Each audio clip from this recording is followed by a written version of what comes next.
Hi అండి. నమస్తే. చూసారా నది? నేను మొన్న ఊరెళ్ళానండి. పెనుమూడి దగ్గరండి నది. చూడండి పడవలవి ఎంత బావుందో. చాలా బావుందండి. నేను ఈరోజు ఏం చెప్పదలుచుకున్నానంటే, మనకి ఒంట్లో వేడి చేసి యూరిన్ ఇన్ఫెక్షన్ అవి వస్తున్నాయి కదండీ!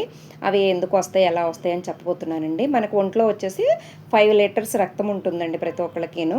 ఆ రక్తాన్ని 2 కిడ్నీలు కూడా ప్రతి 2 అవర్స్‌కోసారి శుద్ధి చేస్తూ ఉంటాయండి. శుద్ధి చేసి కెమికల్స్, లవణాలు, యూరిక్ యాసిడ్ లాంటివి వీటిని మనకి యూరిన్ ద్వారా బయటికి పంపిస్తాయండి. మనకు వాటర్ తక్కువైనప్పుడు మూత్రంలో ఘాటు ఎక్కువయ్యి వాటి వలన మనకి యూరిన్ యెల్లోగా వస్తుంది. యూరిన్‌కి వెళ్ళినప్పుడు కూడా మండుతుంది. దానికి కారణం ఏంటంటే వాటర్ తాగకపోవటమేనండి. ఎక్కువగా ఈ పిల్లలు కూడానండి, స్కూల్‌కి వెళ్ళే పిల్లలు, కాలేజెస్‌కి వెళ్ళేవాళ్ళు, పెద్దవాళ్ళు జాబ్స్ పరంగా బయటికి వెళ్ళిన వాళ్ళు వీళ్ళంతా వాటర్ ఎక్కువ తాగరండి. ముఖ్యంగా ఇది లేడీస్‌లోనే వస్తుంది.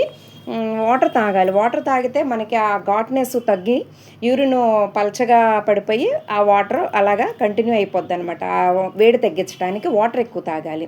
అప్పుడు మనకి యూరిన్‌లో ఈ ఘాట్‌నెస్ అంతా పోద్దండి.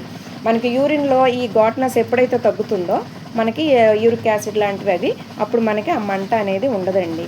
ఎందుకంటే ప్రతి ఒక్కళ్ళు కూడా వాటర్ తాగాలండి. వాటర్ తాగినప్పుడు కూల్ డ్రింక్సు, పెరుగులో షుగర్ వేసుకొని తినటము, అవి ఇవి అని చాలా చేస్తుంటారు.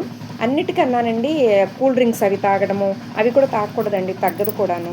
మనకి ఎక్కువ మెయిన్ వాటర్ అండి. వాటరు మొక్కకి నీరు పోస్తే ఎంత ఫ్రెష్‌గా నిగనిగలాడతా బావుంటుందో మనం కూడా అంతేనండి.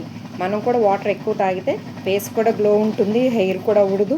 ప్లస్ మనకిట్లా వేడి కూడా చేయదండి.